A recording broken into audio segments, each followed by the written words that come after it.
चलो, हेडिंग तो देख ही ली बेटा, how to study effectively from zero to hero कह सकते हो, या कह सकते हो हम अगर एवरेज स्टूडेंट हैं तो बहुत अच्छे से कैसे पढ़ाई करें। इसका तरीका ध्यान से समझना कैसे कैसे करना है। हम लोग सारे पीसीएम वाले बच्चे हैं, ठीक है, मान के चलते हैं सारे के सारे पीसीएम वाले बच्चे हैं। तो करना क्या है, जो नॉर्मल बच्चे कर रहे होते हैं, सबसे पहला जो तरीका रहता है वो तुम लोगों को, देखो स्कूल जा रहे हो, सारे बच्चे स्कूल जा रहे हैं, स्कूल के बाद में भाई ट्यूशन है, 4 बजे से लेके स्कूल से आने के बाद में एक बच्चा भी नहीं पढ़ रहा, ये सच्चाई है ही नहीं है भी टाइम तो तुम्हारे पास मैक्सिमम 30 मिनट्स टाइम है ना, 30 मिनट्स मान के चलो। तो उस 30 मिनट्स में मैं नहीं कहता कि तुम होमवर्क करो पढ़ो, कुछ नहीं करो। 4 बजे से तो तुम्हारी रेगुलर ट्यूशन रहती है, 4 बजे से 6 बजे तक रहती है, किसी की 6 से 8 रहती है। अगर तुम्हारी ट्यूशन 6 से 8 है तो तुम फिर 4 बजे पढ़ने बैठ जाओ, 4 बजे से लेके 5:30 बजे तक कोशिश करो अच्छे से पढ़ाई करने की, ठीक है। और जब भी पढ़ने बैठो तो पहले से रेडी होके अच्छे से पढ़ने बैठ जाओ। अच्छा जी, अब पढ़ना कैसे है, सबसे बड़ी दिक्कत ये है। हम लोग स्टार्ट करते हैं, हमारे पास में तुम लोग सारे बच्चे क्लास 12th में हो, तो क्लास 12th का बहुत बेसिक फंडा है। हमारे पास में पीसीएम है, फिजिक्स है बेटा, केमिस्ट्री है और मैथ्स है, 3 सब्जेक्ट है। 3 सब्जेक्ट में ही अच्छा करना है। अगर मैं पहला सब्जेक्ट ले लेता हूँ मैथ्स, मैथ्स में लेके चलता हूँ सबसे पहले। स्टार्टिंग में तुम्हें पता है कि स्टार्टिंग में जितने भी अभी चैप्टर हैं, टारगेट बनाओ, चाहे फिजिक्स हो, केमिस्ट्री हो या मैथ्स हो, तुम्हारा सब्जेक्ट का जो सिलेबस है सितंबर तक कंप्लीट होना चाहिए। ज़्यादा से ज़्यादा एक चैप्टर बच जाए हर एक में, कोई टेंशन नहीं। अगर एक चैप्टर बच जाए सितंबर तक, बता रहा हूँ, अगर क्लास में टीचर नहीं करा पा रहा है कैसे भी, तो तुम कोशिश करो उनको बार बार बताने की कि सर मेरा सितंबर, अक्टूबर लास्ट मान के चलोगे, October first week second week तक तुम्हारा सिलेबस कवर होना चाहिए, ठीक। सिलेबस तो कवर हो जाएगा, क्या इतना सिलेबस तुम कवर कर पाओगे खुद से? पॉसिबल नहीं है इतना ढेर सारा। तो सबसे अच्छा तुम्हारा तरीका क्या रहेगा, अभी से लेके, अगर मैं बात करूं जुलाई अगस्त तक की, तो कोर्स तो मैथ्स में तो बहुत बढ़िया चल ही रहा है। नहीं भी चल रहा है तो तुम्हें एक इनवर्स ट्रिगो है, इनवर्स ट्रिग्नोमेट्रिक फंक्शन, जिसको मैं आईटीएफ बोलता हूं, आईटीएफ, इसको अभी प्रैक्टिस करनी है। करनी कहां से प्रैक्टिस है? पी वाई क्यू बुक से। पी वाई क्यू हो गया बेटा, एनसीईआरटी हो गया, जब ये खत्म हो जाए तो एग्जाम्पलर। इसके अलावा कोई बुक हाथ में नहीं लेनी, अभी से खत्म करनी है। ये हमें पता है कि भाई हमें ये पढ़ना, आईटीएफ पढ़ना, ये सारे के सारे कोर्स सारा पता है। अब पढ़ना क्या क्या होता है, कैसे पढ़ना होता है, मैं उस पर पॉइंट पे आता हूँ। सीधी बात ये है, हमारे पास में डेली रात को मान लेते हैं तुम सारी ट्यूशन 8 बजे ओवर हो जाती हैं, तो सारे बच्चे 9 बजे से पढ़ने बैठो, रात के 9 बजे। 9 बजे तक कोई ट्यूशन चलती है? नहीं चलती ना, सारी तुम लोगों की फिनिश हो जाती है। तो 9 बजे पढ़ने बैठ जाओ, 9 PM से लेके 1 बजे तक ये टाइम सारे बच्चे फिक्स कर लो। मैं नहीं कहता कि 4 बजे तक जगो, क्योंकि तुम 4 बजे तक अगर पढ़ोगे तो सुबह उठने में थोड़ी सी दिक्कत होगी, क्योंकि तुमको स्कूल भी जाना है, ठीक है। मैं टाइम टेबल वो बना रहा हूँ, मैं मान के चलता हूँ कि तुम स्कूल जा रहे हो, ठीक है। 9 बजे से लेके और 1 बजे तक पढ़ने बैठे। डेली का टारगेट रखो कि भाई 9 से लेके 1 बजे तक कितने घंटे हो गए भाई, कितने हो गए? मैथ्स अच्छी कर बेटा, 4 घंटे हो गए। 4 घंटे हो गए, तुम्हें 2 आवर्स देने हैं। 2 आवर्स देने हैं किस चीज पे? मैथ्स। 2 घंटे बेटा डेली तुमको मैथ्स पे देने हैं। मैथ्स पे देने का मतलब ये नहीं है कि तुम क्या कर रहे हो, डेली के डेली के मैथ्स की बुक के जो होमवर्क मिला है या वो मिला है उस पे नहीं, तुम्हें प्रैक्टिस करनी है। प्रैक्टिस का मतलब सिर्फ रिवीजन, सिर्फ रिवीजन करना है। 2 घंटे जो मैंने बोला वो रिवीजन करना है, और रिवीजन करने का भी अभी मैं तरीका बताऊंगा कैसे करना है। अब तुम्हारे पास 1 घंटा तुमको बेटा फिजिक्स में देना है। रिवीजन करते समय चलो मैं वो बताऊंगा, 1 घंटा तुम्हें फिजिक्स में देना है, और 1 घंटा बच्चा केमिस्ट्री में देना है। केमिस्ट्री को पढ़ने का तरीका बिल्कुल अलग होता है। केमिस्ट्री को पढ़ने का जो तरीका होता है वो होता है, तुमको अपनी एनसीईआरटी जो बुक है और एग्जाम्पलर बुक है वो तुम्हारे सामने होनी चाहिए। हर इक्वेशन जितनी रिएक्शन है सब रटी होनी चाहिए। बार बार उसकी एक्सरसाइज करो, बार बार उसके क्वेश्चंस करो, एनसीईआरटी में कुछ नहीं छोड़ना। मैथ्स पढ़ने का तरीका ये है कि हम कंप्लीट एनसीईआरटी से मेरा काम होने वाला नहीं होता है, तो उसका मैं तरीका बताऊंगा कि कहाँ से कैसे कैसे क्वेश्चंस करने होते हैं। अच्छा, जब तुम केमिस्ट्री पढ़ोगे तो केमिस्ट्री में 2 चीज़ें हैं। डायरेक्ट तुम रिएक्शन तो नहीं पढ़ोगे केमिस्ट्री में, तो बार बार मल्टीपल टाइम्स थ्योरी रिवाइज करनी होती है, केमिस्ट्री में यही तरीका होता है कि तुमको थ्योरी रिवाइज करनी होगी फिर उस पर जाओगे। अच्छा, फिजिक्स में क्या सीन है, फिजिक्स का जो पेपर का पैटर्न है वो हर साल चेंज हो रहा है। जैसे देखोगे किसी साल न्यूमेरिकल बहुत ज़्यादा आ जा रहे हैं, किसी साल न्यूमेरिकल बहुत कम आ रहे हैं, डेरिवेशन है। तो इसमें तो कॉम्बो है, जितने भी डेरिवेशन हैं अभी तक तुम्हें कराए गए वो हर डेरिवेशन तुम्हें रटा होना चाहिए पहले से, पक्का है। डेरिवेशन तो आना ही है, वो चीज़ अलग है एक आध साल नहीं आता है, बट डेरिवेशन तुमको सारे आने चाहिए अभी से। ये मन सोचना कि एग्जाम आएगा हम डेरिवेशन तब उस टाइम लास्ट में कर लेंगे, क्योंकि जब इंपॉर्टेंट टाइम होता है ना एग्जाम का, उस टाइम तुम पकड़ोगे डेरिवेशन लेके बैठ जाओगे, सारा टाइम वेस्ट हो जाएगा। समझ में आया? तो अभी हमें क्या करना है, कोशिश करो कि भाई मेरा इतना सिलेबस हो गया, मैं डेरिवेशन रोज खत्म करूंगा, रोज का रोज, रोज का रोज। मान लो कितने डेरिवेशन हो गए तुम्हारे एग्जाम में अभी तक, कितने हो गए बेटा? 5-6 तो करा दिए गए होंगे या 10 करा दिए गए होंगे, कितने हो गए? 20-30 करा दिए ना। तो 20-30 डेरिवेशन हर बच्चे को रटे होने चाहिए अभी से।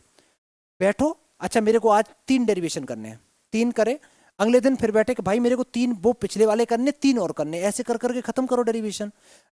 15-20 दिन के बाद में तुम्हारे सारे के सारे डेरिवेशन रट गए होंगे। ठीक है, डेरिवेशन रट गए तो एक बड़ा सा काम तुमने निपटा लिया। ठीक, अच्छा ये मैं फिजिक्स की बात बता रहा हूँ। थ्योरी लेके मत बैठना, हमेशा जो तुम लोग करते हो ना, गलती करते हो, थ्योरी लेके बैठ जाते हो मैथ्स में फिजिक्स में, वो मत करना। पहले क्या करो, डेरिवेशन वाला पार्ट खत्म कर लो, डेरिवेशन के बाद फिर डायरेक्ट न्यूमेरिकल करो। जब तुम फिजिक्स के न्यूमेरिकल करोगे तो न्यूमेरिकल में तुम फंसोगे। मान लो मेरे को फिजिक्स पढ़ने बैठना है, तो मैं पहला क्वेश्चन करने बैठा, मेरे को क्वेश्चन नहीं आया, नहीं आया कोई नहीं घबराना है, हम डायरेक्ट जाएंगे क्लास नोट्स में। जिस टॉपिक का वो क्वेश्चन था वो मैं नोट्स पढ़ूंगा फिर से जाके। ऐसा मत करना कि पहले तुम नोट्स पढ़ रहे हो उसके बाद क्वेश्चन कर रहे हो, नहीं, ये गलत तरीका है। पहले क्वेश्चन पढ़ोगे, क्वेश्चन पढ़ने के बाद फंसोगे, फिर नोट्स में जाओ। उससे 2 फायदे, एक फायदा तो ये है कि तुमको ये पता चल गया कि यार नोट्स में कुछ और लिखा है और क्वेश्चन में पूछा कुछ और जा रहा। और जब तुम थ्योरी क्वेश्चन पढ़ने के बाद जब नोट्स पढ़ोगे तो वो नोट्स तुम भूलोगे नहीं। हो सकता 6 महीने ना भूलो, हो सकता 1 साल ना भूलो। ठीक है, और बाद में पता चलेगा कि यार इतने नोट्स जो 3 पेज के लिखे, इसमें काम की बात तो सिर्फ इतनी थी, तो उसको तुम अंडरलाइन कर लो, हेडलाइन बना लो अच्छे से, उसको है ना बॉक्स बना लो, पेंसिल से बना लो। अच्छा, दूसरा चीज ये हो गए, तो फिजिक्स का सारे बच्चों को क्लियर हो गया क्या करना है हमें। सारे डेरिवेशन रोज के रोज खत्म करने, हमें लास्ट के लिए कुछ नहीं छोड़ना। रोज जब भी 1 घंटा तुम रिवीजन करते हो तो तुम्हारा मैं नेक्स्ट 1 वीक बाद मिलूँ तो सारे बच्चों को डेरिवेशन रटे होने चाहिए। ठीक है, दूसरी बात, जब भी न्यूमेरिकल लगाओगे उससे पहले थ्योरी नहीं रिवाइज करोगे, बल्कि पहले न्यूमेरिकल करोगे। जब फंसोगे तो थ्योरी में आओ। अब मान लो तुम एक न्यूमेरिकल करने बैठे, यार पहले में ही फंस गए, अब तुम थ्योरी पढ़े, थ्योरी पढ़ते पढ़ते पढ़ते पढ़ते तुम्हारा आधा घंटा निकल गया, फिर तुम गए दूसरे क्वेश्चन पे, दूसरे क्वेश्चन में फिर तुमको थ्योरी में फंस गए, वो किसी और चैप्टर से रिलेटेड थ्योरी थी, तुम उसको पढ़ते रहे, 1 घंटा निकल गया। इसको बेस्ट, टाइम वेस्ट मत समझना, ये तुम्हारा बेस्ट तरीका है पढ़ने का। मजेदार बात ये हुई कि तुमने 2 क्वेश्चन पढ़े और 2 क्वेश्चन से रिलेटेड तुमने थ्योरी अच्छी खासी पढ़ ली। इससे फायदा ये रहेगा कि तुम जब तक 10 सवाल लगाओगे ना या 15 सवाल लगाओगे, हो सकता है तुम्हारी पूरी थ्योरी रिवाइज हो जाए। और अगर केवल तुम थ्योरी रिवाइज करने चले तो होगा क्या, थोड़ी देर बाद बोर हो जाओगे और क्वेश्चन एग्जाम में आएगा वो तुम रिलेट ही नहीं कर पाओगे, ऐसे ही हो जाओगे। ठीक, अब इधर आ जाओ। ये तो मैंने फिजिक्स का बताया, केमिस्ट्री का मैंने बता दिया। केमिस्ट्री में तो प्रॉपर भाई हर तुम्हें लाइन बाय लाइन जो टीचर पढ़ाते हैं, जहां भी पढ़ते हो, जो भी नोट्स हैं वो बार बार बार बार बार बार पढ़ने हैं केमिस्ट्री के। मैथ्स को पढ़ने का तरीका बिल्कुल अलग होता है। मैथ्स को जो पढ़ने का तरीका होता है वो रहता है कि अगर तुम मैथ्स को स्टार्ट कर रहे हो किसी भी चैप्टर से, मैं कभी नहीं कहता कि मैथ्स करते समय तुम क्या करो, देखो पढ़ चुके हो, टीचर ने पढ़ा दिया, पढ़ने के लिए वीडियो खोल के एक बार रिवीजन मत करो, बिल्कुल नहीं करना रिवीजन वीडियो खोल के। क्या करते हो तुम लोग, वीडियो देख लिया, जल्दी जल्दी वीडियो देख लेते हैं फिर क्वेश्चन करोगे, इससे तुम थोड़े दिन बाद फिर भूल जाओगे, जीरो पे आ जाओगे। तुम्हें मान लो एक कोई चैप्टर है तुम्हें रिवाइज करना है, मैं कोई चैप्टर बता दो बेटा कोई भी, चलो मान लो किसी बच्चे को रिवाइज करना मैट्रिसेस, या कौन सा बच्चा, चलो मान लो मैंने बोला किसी बच्चे को रिवाइज करना है मैट्रिसेस।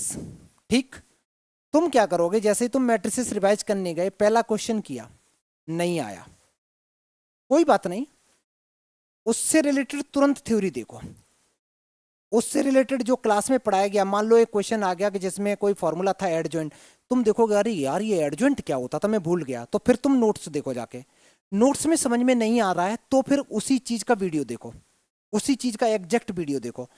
मजेदार बात क्या होगी कि जब तुम एडजॉइंट पढ़ने गए, एडजॉइंट पढ़ने गए तो एडजॉइंट के साथ साथ में तुमको पता चल गया कि भाई एडजॉइंट से पहले तो कोफैक्टर की बातें हो रही थी, माइनर निकल रहे थे, डिटर्मिनेंट्स निकल रहे थे, तो तुम पहली चीज भूले, लेकिन तुमने जब रिवाइज किया तो वो एग्जैक्ट पूरा का पूरा तुमने 1 या 2 पेज रिवीजन हो गए, पहला क्वेश्चन हो गया।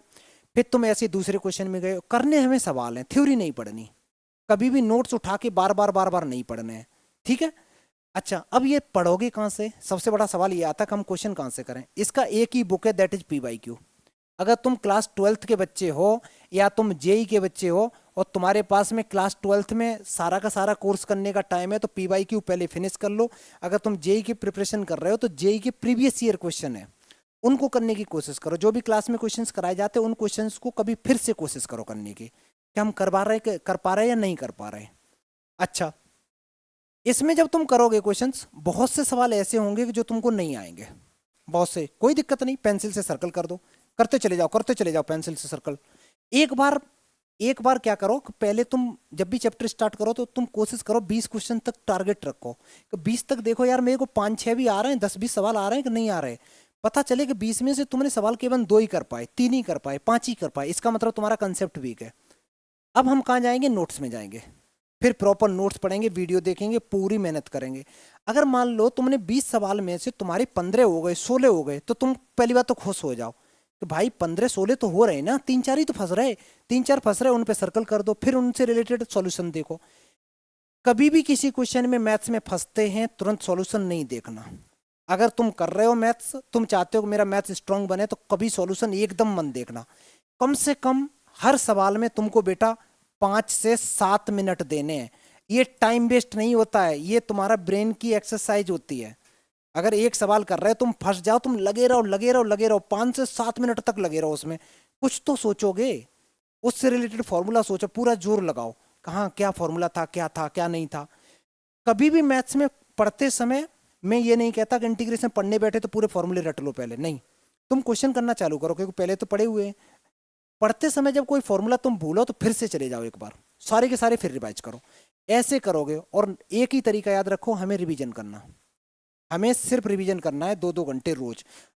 एक सिंपल रूल है, मैं 2 मिनट और लूंगा बेटा, एक सिंपल रूल है पढ़ने का।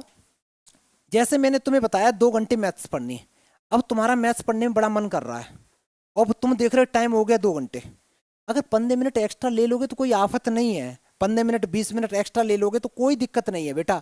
कभी कभी मैथ्स में दिक्कत आ रही है, 2 घंटे हो गए, तुम 1.5 घंटे में अच्छा खासा कंटेंट कर चुके हो, अब तुम सोच रहे हो यार मेरा फिनिश हो गया, तो सब्जेक्ट चेंज कर सकते हो। ऐसा कोई रूल नहीं है कि एग्जैक्ट 2 ही घंटे पढ़ने, क्योंकि कभी कभी क्या होगा, तुम्हारा यूनिट टेस्ट आएगा, उस टाइम पूरा ही मैथ्स पढ़ना पड़ जाएगा, तो ये एग्जैक्ट बाउंड करके नहीं पढ़ना है। रोज के डेली की जो प्रैक्टिस की बात बताऊं, तो डेली तुमको 2 घंटे पढ़ रहे हो तो डेली तुम्हारे मिनिमम 20 पेजेस फिनिश होने चाहिए, मिनिमम बता रहा हूं बेटा, 20 पेज प्रैक्टिस होने चाहिए डेली। बैठे हो पढ़ने के लिए, प्रैक्टिस करो डेली। क्वेश्चन नहीं आ रहे, फिर करो। और करने का बार बार कौन सी बुक करनी बेटा, PYQ, मैथ्स में PYQ करनी। जब तुम एक बार में जो क्वेश्चन नहीं आ रहे उन पे सर्कल करते गए पेंसिल से, जब दोबारा रिवीजन करने बैठोगे 5-6 दिन बाद उस चैप्टर का, तो फिर से जो क्वेश्चन नहीं आए थे उन्हीं को करोगे, बाकी सारे क्वेश्चन फिर मत रिपीट करना, सिर्फ वही करोगे जो नहीं आए थे। और उनमें से भी मान लो एक क्वेश्चन फिर से नहीं आया, तो क्या करो, उस पर लिख दो वेरी इंपॉर्टेंट, समझ गए, वेरी इंपॉर्टेंट लिख दो, और बाकी के कोई नहीं करने में। जब तीसरी बार तुम रिवीजन करोगे 10 दिन बाद में, उसके बाद में फिर से कोई क्वेश्चन नहीं आया, तो उसको क्या करो, फिर से लिख दो उसको वेरी वेरी इंपॉर्टेंट। समझ में आया। अब एग्जाम जब आएगा तुम्हारा, तो एग्जाम आते समय तुमको सारे क्वेश्चंस रिवाइज नहीं करने होंगे, सिर्फ जो वेरी वेरी इंपॉर्टेंट वाले होंगे उन्हीं को रिवाइज करना, आगे चले जाना। और जितनी बार तुम प्रैक्टिस करते रहोगे फॉर्मूले रट जाएंगे। एक चीज और, जब भी तुम पढ़ने बैठते हो, मान लो मैथ्स पढ़ने बैठ रहे हो, तो तुम मैट्रिक्स डिटर्मिनेंट्स पढ़ने बैठ रहे हो, तो आंखें बंद करो, याद करो यार मैट्रिक्स डिटर्मिनेंट्स में क्या क्या थे, शुरू से लेके लास्ट तक हर चैप्टर की थ्योरी, फॉर्मूले तुम्हारे दिमाग में एकदम स्टोरी की तरह चलने चाहिए कि पहले क्या था, अच्छा टाइप्स ऑफ मैट्रिक्स थी, उसके बाद में क्या था, हमारे पास फॉर्मूले थे, ट्रांसपोज की प्रॉपर्टी थी, उसके बाद एडजॉइंट की प्रॉपर्टी थी, कोफैक्टर कैसे निकालते थे, माइनर कैसे निकालते थे, है ना, सिंगुलर मैट्रिक्स क्या होती थी, नॉन सिंगुलर मैट्रिक्स क्या होती थी, ये सारा का सारा, एक मैट्रिक्स को सिंगुलर नॉन सिंगुलर में ब्रेक कैसे करते थे, सिमेट्रिक और स्क्यू सिमेट्रिक में 1/2 A+A' A-A' कैसे करते थे, पूरी अगर हर चैप्टर की थ्योरी है, और चैप्टर के टॉपिक तुम्हारी नोटबुक में चैप्टर के टॉपिक जरूर होने चाहिए, तो मैट्रिक्स के अंदर क्या क्या टॉपिक्स हैं, कंटिन्यूटी में क्या क्या है, टफ टफ कौन से क्वेश्चन है, जो टफ क्वेश्चन है उनकी एक अलग से नोटबुक बना लो। अलग से नोटबुक बना लो कि यार ये क्वेश्चन बार बार मेरे को इरिटेट करते हैं, वो क्वेश्चन लिख लो, पेज नंबर लिख लो, उनको हमें मल्टीपल टाइम्स रिवाइज करनी। ऐसे करोगे, और एक ही तरीका, शाम को 9 बजे बैठ जाओ पढ़ने के लिए। 9 बजे से लेके 1 बजे तक भाई हमें हिलना नहीं है। 9 से 1 तक डेली पढ़ना है। कुछ बच्चों की आदत होती है रात में पढ़ने की, रात में पढ़ते हैं और फिर सुबह सोते हैं 11-12 बजे तक। ऐसा मत करना। अगर रात भर पढ़ रहे हो तो बस सोना 6 ही घंटे है। ये नहीं है कि रात में तुम पढ़ रहे हो फिर सो रहे हो 12 घंटे, ऐसे मत करना। ठीक है, मतलब तुम अगर 4 बजे सो रहे हो तो 4 बजे से 6 घंटे ऐड कर लो, उठ जाना उतने बजे। समझ में आ गया? तो ऐसा करो, उसके बाद मिलते हैं नेक्स्ट।